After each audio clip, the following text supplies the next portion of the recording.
yeğen oğlan. Ağam vururuydu. İhtiyaç etmedin mi?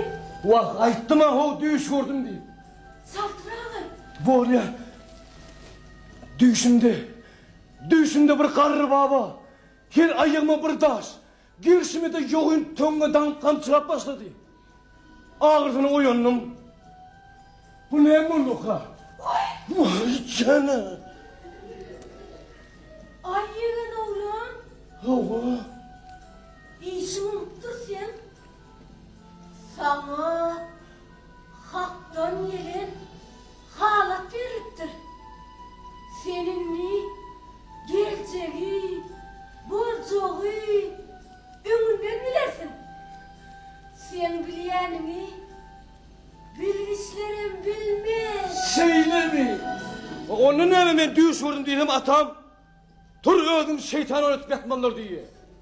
O yüzüme mi ağlar veriyor? Vay. Olur yort bilmeseler ne etsinler? O düşler yort bileyene merek de. Ona da halatlardan verin. Şeyle mi? Sen yurt bere. Men? Hava. Men yort verirdim. Yönebilsem yanımda derler. Beyt doğrun gelip görür bilse. Ağam zalimdir. Seni ünlü. Benim yetim. Vah Gülkışten. Gülkışten. Gülkışten. Onun menizemi dayılarına kutusuna gitti ya. Vay. Utanma sana. Vah utanma sana. Ben gözümden öyle kıydı yanlara. Ülkür bir sere utanırım. Çeperemize katılırım. Ya onları alaydım mı? Hayır! Onlar sen düşünemiyor verirler mi? Bilen ne mi? Ülkür sana gözü kör diye. Çeperim içim olur diye.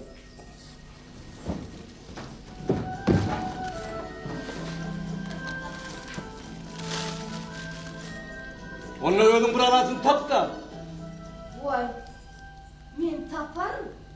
Yine sen eğlersen.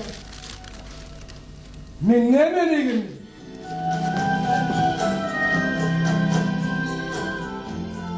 Şimdi mi? Yok. Denen bilen atanı düş görmeden başkalarını başarmayan bunu anlamalı. Yoksa onu sana düşünmediler. Sen Huday verin birliğini har ederler. Onlar sen yani orası düş görüp bileyelim. Dünya birine tutar değerek koyanı niye demediler?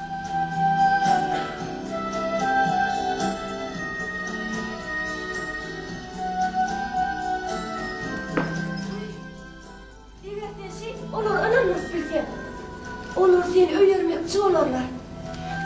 Kalanlar ben özümcü olurum. Hoş yerin olur. Vah Gülkışten. Vah bir tağlarını tutup bilmem aldım da. Vah Gülkışten.